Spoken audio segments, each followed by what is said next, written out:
from the head coach.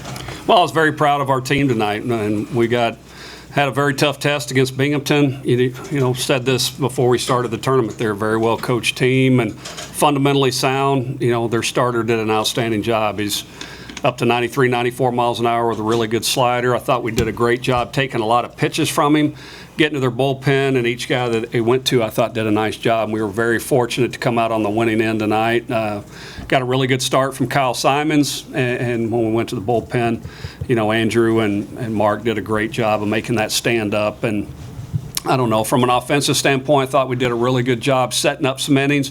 We just didn't get a whole lot of big hits to knock them down, but we got enough to win and move on to tomorrow night. Opening it up first for questions for our student athletes. Moroney, the fairy tale continues. Can you take us through tonight? You know, I'm just going out there and I'm trying to enjoy myself because, you know, it's my last year playing at this university, and I'm just trying to do what I can do to help our team win. I mean, it's not like I don't see it as a fairy tale. I just see it as kind of like, you know, me playing the game like I've always played it. And I'm just proud of our team and our pitching staff getting us through that. And any regional win is a big win. So moving on to tomorrow, and that's our most important game.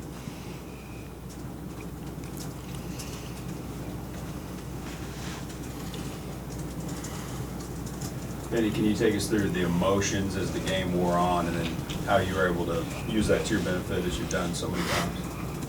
Well, you know, when the crowd is as loud as they were tonight, and the energy that they were feeding out, it's easy to feed on that. And you know, when they're going like they are, it's easy to get in a roll.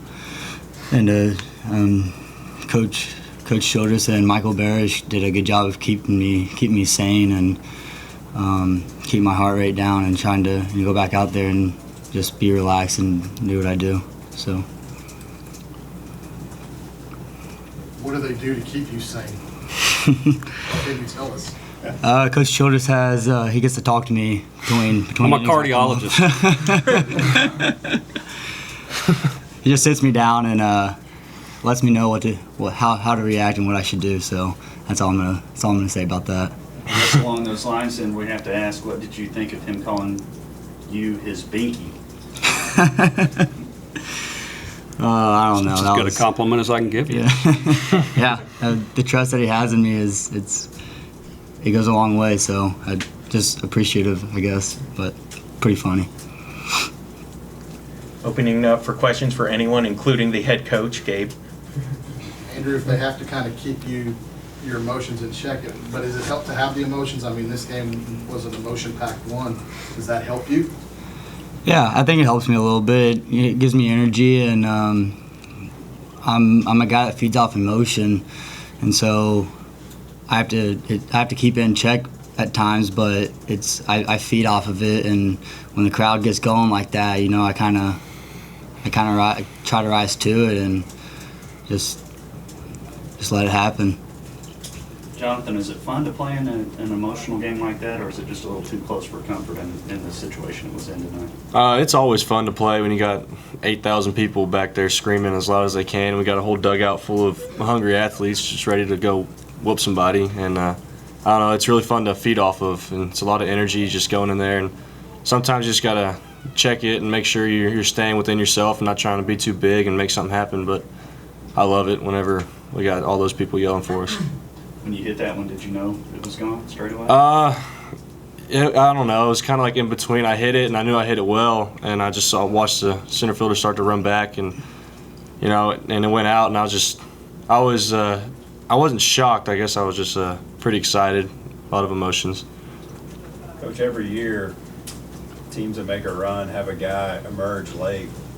You've talked about it many times, but just what he continues to do for you, John. Well, it doesn't happen if he doesn't continue to work, continue to prepare, and stay connected to the team. And Jonathan's done an amazing job of that for the 4 years, and when he's gotten his opportunities, he's made the most of them. He's been a great teammate, a great worker, and here an opportunity presents itself, and success follows that. And I couldn't be more proud for him, of him, and very thankful he's been a part of our program for 4 years.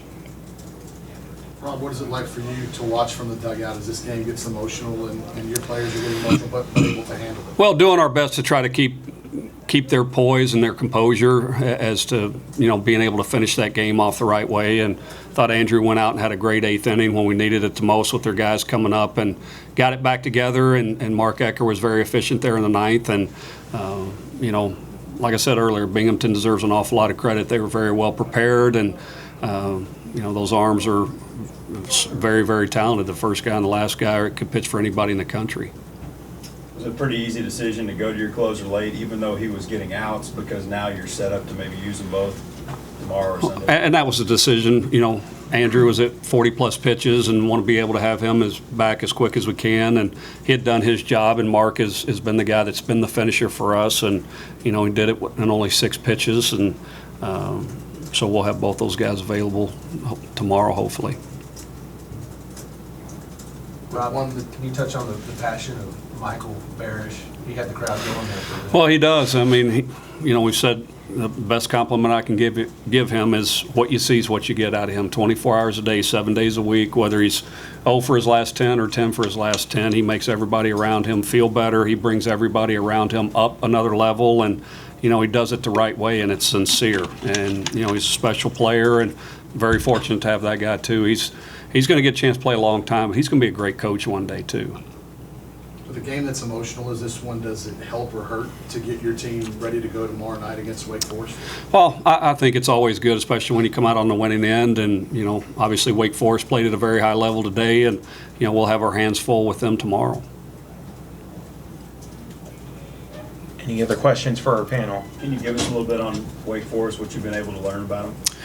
Well, they're very, very offensive. I mean, today you saw that today. I mean, they made our park look fairly small. They've got a difference maker that hits in the 4-hole for them that, has got a chance to change the game no matter what the situation is when he steps in the box. And, we're going to have to do our best to limit his opportunities and, when he does step to the plate, make pitches against him. But, there's other guys around him that can hurt you as well. And,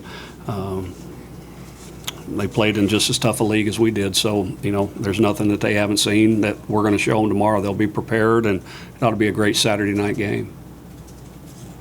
Time for about 1 or 2 more. Anyone has anything left? Coach, can you go into any detail about what happened there in the 6th inning? Is it just one of those deals where one focus John or the other? I just think it was the energy of the game. I don't think there's anybody to blame. I just think it was the excitement on both dugouts. It was a close game, and, it was an extremely well-played game and hard-fought game. I don't think any one side's to blame, and, thought the umpires did a great job, controlling it, and we were able to both move on from it and finish the game the right way. Coach, on the on-deck mat that y'all had for Minnesota in the first game, can you tell me a little bit about what involvement you had with that and that gesture? Not a lot. Jason Cook and Jason Hutchins put that together, and, on behalf of the athletic department, the baseball program, was just a special tribute to a special person and a special program. And like I said 2 days ago when we met in here yesterday, Todd Oaks, I've known him for a long time, and, you're not going to find a better man. He's played at the University of Nebraska, and, great coach, great husband, great father, and, means a lot to the state of Minnesota. Thank you, guys.